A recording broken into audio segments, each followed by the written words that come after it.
जो निकल रहा था, मजमा आ रहा था, उसमें तलवारें और बंदूकें और हथियार लेके आ रहे थे। ये इंसल्ट, ये बेइज्जती कौन कर रहा है? हरियाणा के नूह में जो हिंसा हुई थी उसके बाद से लगातार सरकार और प्रशासन काफी ज्यादा चुस्ती दिखा रहा है। खट्टर सरकार की तरफ से बुलडोजर की कार्रवाई भी चलनी शुरू हो गई उन आरोपियों के खिलाफ जिन्हें गिरफ्तार किया गया है। इस बारे में हमारे साथ बात करने के लिए समाजवादी पार्टी के वरिष्ठ नेता, विधायक और महाराष्ट्र समाजवादी पार्टी के अध्यक्ष अबू आजमी जी हैं, उनसे बात करते हैं। सर, नूह में जो हिंसा हुई है उसकी आलोचना हर कोई कर रहा है, लेकिन अब कहीं ना कहीं खट्टर सरकार जो है वो एक्शन में आ गई है और जो आरोपियों को गिरफ्तार किया गया है उनके घरों पर कल शाम से ही बुलडोजर चलने शुरू हो गए हैं। क्या कहेंगे सर? सबसे पहली बात है कि खट्टर सरकार को उस वक्त खड़े हो जाना चाहिए था, उस वक्त एक्शन में आना चाहिए था जब लोग जो है ना, जो निकल रहा था, मजमा आ रहा था, उसमें तलवारें और बंदूकें और हथियार लेके आ रहे थे। क्या सरकार सोई हुई थी? मजाक था? एक चैलेंज करा, 150 गाड़ी लेकर मैं आ रहा हूं और फूल तैयार रखना, तुम्हारा जीजा, तुम्हारा बहनोई आ रहा है। ये इंसल्ट, ये बेइज्जती कौन कर रहा है? जिसने 2 लोगों को अभी एक जीप में रख के जला दिया, वांटेड पुलिस को है और पुलिस ने गिरफ्तार नहीं किया है, और आदमी चैलेंज कर रहा है। वो जगह ऐसी है जहां हिंदू और मुस्लिम भाई भाई की तरह से रहते थे। उस जगह पे लोगों ने आज़ादी की लड़ाई में जो लड़ाई लड़ी है, मैं समझता हूं मुसलमानों ने बहुत बड़ी कुर्बानी दिया है। 80% मुस्लिम है, 20% नॉन मुस्लिम है, लेकिन किसी हिंदू ने नहीं कहा कि आज तक आज़ादी के बाद आज तक कभी वहाँ हिंदू मुस्लिम टेंशन हुआ हो। लेकिन जानबूझकर ये जो है ना, बीजेपी के लोग, आरएसएस के लोग सिर्फ ऐसे इश्यूज लाते हैं जिससे कहीं झगड़ा लड़ाई हो जाए और उसको लेकर के वो अपना सत्ता में आगे अपना काम बढ़ा सके। सिर्फ यह है, दूसरा कुछ नहीं है। मोनू मानेसर का जिसका आप नाम ले रहे हैं सर वीडियो को लेकर, उसका साफ तौर पर कहना है वो तो आया भी नहीं था वहां पर, और उसकी जो वीडियो थी वो पुरानी वीडियो थी। उसने सिर्फ एक आह्वान किया था, लेकिन शामिल होने के लिए पहुंचा भी नहीं था और उससे पहले ही हिंसा हो गई। और जिस तरीके से हमला किया गया, पत्थर जो है बाजी हुई है, गोलियां चली हैं, पूरा प्रिप्लान लग रहा था। और पुलिस की भी ये जो है इन्वेस्टिगेशन, हमला एक तरफ से नहीं हुआ है। एक मुस्लिम का होटल दिखाया गया है, हमला हुआ, उसके होटल के शीशे वह सब टूट गए, शुरुआत में टूट गए। मैं ये नहीं कह रहा हूं कि वहां पर जो है सिर्फ एक ही उसने किया। आप जब एक्शन का रिएक्शन होता है, अगर आप ये करेंगे, गाली देंगे, बहनोई आ रहा है, जीजा आ रहा है, बंदूकें रख के रोजाना उसी हरियाणा की सड़कों पर गुंडागर्दी करना और बोलोगे छोड़ेंगे नहीं, इस तरह की बातें करना, सरकार क्या सोई हुई थी आज तक? तो मैं समझता हूं कि इंसाफ का तकाजा यह है कि जिन लोगों ने इस चीज़ की शुरुआत किया, जिन लोगों ने वहाँ झगड़ा करने की कोशिश किया, जिन लोगों ने कहा 150 गाड़ियां लाएंगे, भाई आप पूजा करने आइए ना। पुलिस को ऐसे तमाम लोगों को रोक देना चाहिए था जो लोग इस कैरेक्टर के हैं कि जो आपस में झगड़ा लड़ाई कराना चाहते हैं, जो बंदूकें की बात कर रहे हैं, जो चाकू लेकर आ रहे हैं। आए लोग मंदिर में पूजा करें, कौन मना करता है? कौन रोक सकता है? लेकिन ये जानबूझ करके झगड़ा कराया गया है और बाद में फिर सारी मुसीबत जो है मुसलमानों के ऊपर आने वाली, मुझे पता है। 4 से 5 साल से सर वो जो है यात्रा वहां पर निकल रही थी, तभी कुछ नहीं हुआ, अचानक से ये क्यों हुआ? सवाल तो ये भी होता है कि 4-5 साल से यात्रा में चाकू बंदूक लेके लोग नहीं आ रहे थे और कोई ऐसा वीडियो नहीं आ रहा था कि तुम्हारा बहनोई आ रहा है जिसने मर्डर करके मुसलमानों को मारा, जलाया, वो चैलेंज करके आ रहा है, पुलिस को वांटेड है, पुलिस कुछ नहीं कर रही है, तो फिर क्या होगा?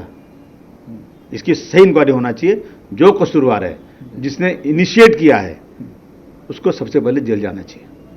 सर, शासन प्रशासन जो वहां पर है सर, डीएम भी चेंज किए गए, कमिश्नर भी चेंज किए गए, एसपी का भी तबादला किया गया है, इसको किस तरीके से देखते हैं? 200 से ज्यादा लोगों को अभी तक गिरफ्तार किया जा चुका है, 40 से ज्यादा एफआईआर दर्ज हो चुकी है अभी तक इस मामले में। ऐसा है ना कि ट्रांसफर से कुछ नहीं होता है, सस्पेंड होना चाहिए। जब उन्होंने अपनी ड्यूटी नहीं किया, जब प्रिकॉशन नहीं लिया और चाकू और हथियार और तलवार लेकर वहां तक आने दिया और इस तरह का वीडियो जगन दिया, तो सबसे पहले उन पुलिस वालों को उन पे कार्रवाई होनी चाहिए जिनकी ये जिम्मेदारी थी। सर, महाराष्ट्र के उप मुख्यमंत्री देवेंद्र फडणवीस ने अभी नागपुर में एक बयान दिया है। उनका कहना है कि लव जिहाद को लेकर कई सारे लोगों ने मांग की है कि कानून महाराष्ट्र में भी बनना चाहिए। उत्तराखंड की सरकार जिस तरीके से इस मुद्दे पर काम कर रही है, उससे भी वो विचार विमर्श कर रहे हैं और जल्द ही इसका प्रस्ताव आएगा। एक बार फिर से ये बात उन्होंने कही है, क्या कहेंगे इस स्टेटमेंट में सर, लव जिहाद को? सबसे पहले मेरा ये सबसे बड़ा ऑब्जेक्शन है कि जिहाद जो है ना, एक बहुत ही रिस्पेक्टेड लफ्ज़ है। मैं फडणवीस साहब को कई किताबें दे सकता हूँ जिहाद के बारे में, जिहाद क्या होता है। इस तरह से गलत जगह पे जिहाद का नाम इस्तेमाल करना, मैं इसका पूरा अपोज करना चाहता हूँ। सेकंड चीज़ जो है ना, ये कुछ नहीं हो रहा है, सब झूठ है। 18 साल की उम्र के बाद कोई भी व्यक्ति, कोई भी लड़की, कोई भी लड़का अपनी मर्जी से अपना रिलीजन चेंज कर सकते हैं, अपनी मर्जी शादी कर सकते हैं। मुझे नहीं पसंद है या किसी मुसलमान को नहीं पसंद है कि उसकी मुस्लिम लड़की जाकर किसी और धर्म में शादी करे। हम कभी नहीं चाहते। अगर ये कानून बन जाता है और जो है जो देश का संविधान है उसको हटा करके ये कानून बन जाता है तो मुझे कोई एतराज़ नहीं, बिल्कुल बना दे। हमारी लड़कियां भी जो मुसलमान की जाती हैं वहाँ पे वो भी नहीं जाने पाए, नहीं जाएं, अच्छी बात है ये। लेकिन होता क्या है, कोई अमीर आदमी, कोई फिल्म वाला, कोई बड़ा बिजनेसमैन अगर किसी हिंदू लड़की से शादी करता है मुस्लिम तो इनकी हिम्मत नहीं वहाँ जाने की है।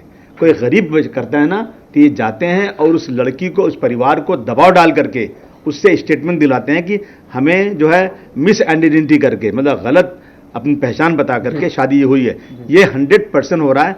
कभी भी ज़बरदस्ती कोई शादी कर नहीं सकता अपना नाम छुपा करके। मैं समझता हूं कि ये हो ही नहीं सकता कि कोई बताए कि मैं हिंदू हूं और शादी कर ले। ये सब बनाई हुई बातें हैं। लेकिन उप मुख्यमंत्री खुद ये कह रहे हैं कि आइडेंटिटी छुपा के जो है करने वाली शिकायतें आई हैं, लड़के आइडेंटिटी छुपा रहे हैं। मुख्यमंत्री की बात को मान ही नहीं सकता हूं। ये सिर्फ और सिर्फ जो इनका काम चल रहा है ना, हिंदू और मुसलमानों के बीच में दरार पैदा करके ये अपनी राजनीति करना। अरे कितना मुसलमान है महाराष्ट्र में? 11% मुसलमान है और 89% लोग वो लोग हैं और खतरे में वो हैं। खतरे में तो हम हैं। रोजाना हमारे साथ कहीं ना कुछ किया जा रहा है। ट्रेन में दाढ़ी देख के लिखा के मार दिया गया और एक बार भी असेंबली के अंदर इसके ऊपर कोई स्टेटमेंट नहीं आया। सब जानबूझ के हो रहा है। जो कानून बनाना हो, चाहे दिल्ली में बनाना हो, यहाँ बनाना हो, सब बना सकते हैं आप, क्योंकि आपका अहंकार है। आप मेजॉरिटी में जो चाहिए बनाइए।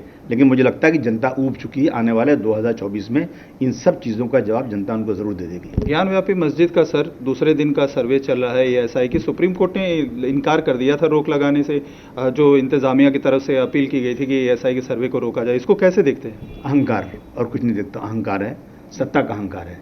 जब एक कानून बन गया कि 1947 में जो भी इबादत गाहें जिस तरह से हैं वैसे ही रहेंगी। अब ये जो है बाबरी मस्जिद के बाद इस पे हाथ डाल दिया इन्होंने। और बाबरी मस्जिद का फैसला बताता है कि वहाँ पर मंदिर का कोई भी प्रूफ नहीं मिला, लेकिन मेजॉरिटी चाहती है इसलिए वहाँ मंदिर बनेगी।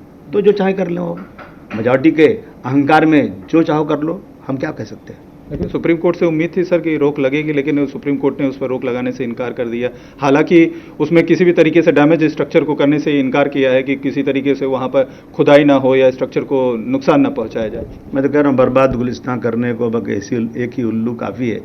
हर शाख पे उल्लू बैठा है, अंजाम गुलिस्तान क्या होगा।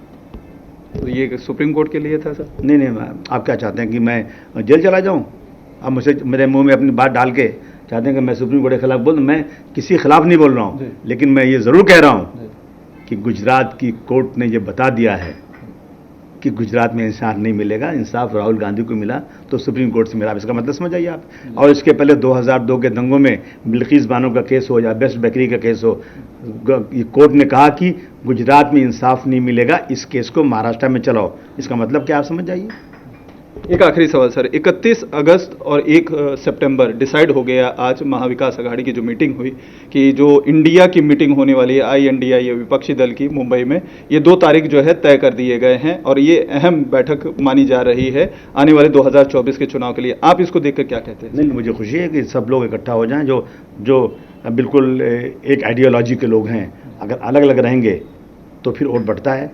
जिस तरह से इंडिया ने सबको जमा किया अपने साथ, इसी तरह से अगरचे इंडिया ने अपने सबको जमा किया। और मैं चाहूँगा कि इस देश के संविधान को बचाने के लिए पार्टियां छूटी हुई चलेगा, सीटें कम मिले चलेगा, लेकिन सांप्रदायिक शक्तियों को सत्ता से हटाना बहुत ज़रूरी है। मैं निवेदन करूँगा इंडिया में जितनी पार्टियां शामिल हैं कि सब लोग अपना अहंकार छोड़ करके एक दूसरे के साथ कोऑपरेट करके सीटों का सही बंटवारा करो और इस देश के संविधान को बचाओ। ओवैसी को भी बुलाया जाएगा सर? क्योंकि आने के लिए, शामिल होने के लिए तो वो तैयार हैं, लेकिन उनको बुलावा नहीं आ रहा है, ऐसा वो कह रहे हैं। आज भी उन्होंने, वो तो वो बताएंगे, जो लोग इंडिया बना रहे हैं वो बताएंगे। आते हैं तो उनका स्वागत होगा सर आपके विचार? वो लोग बताएंगे ना, उद्धव जी बताएंगे, अखिलेश जी बताएंगे। तो सर बात करने के लिए बहुत बहुत शुक्रिया। तो ये थे अबू आजमी, जिनका साफ तौर पर कहना है कि जिस तरीके से नूह में घटना हुई है वो कहीं ना कहीं शासन, प्रशासन और सरकार की बहुत नाकामी है कि ये घटना होनी नहीं चाहिए थी। हालांकि अब एक्शन शुरू हो गया है, लेकिन उसमें कहीं ना कहीं अल्पसंख्यकों, मुसलमानों को ही टारगेट किया जाएगा, जिसकी शुरुआत हो चुकी है। कैमरामैन सागर खड़े के साथ Atul Singh, India TV Mumbai. India TV हर वक्त हर जगह डाउनलोड करने के लिए सर्च करें India TV news Google Play Store या ऐप स्टोर पर।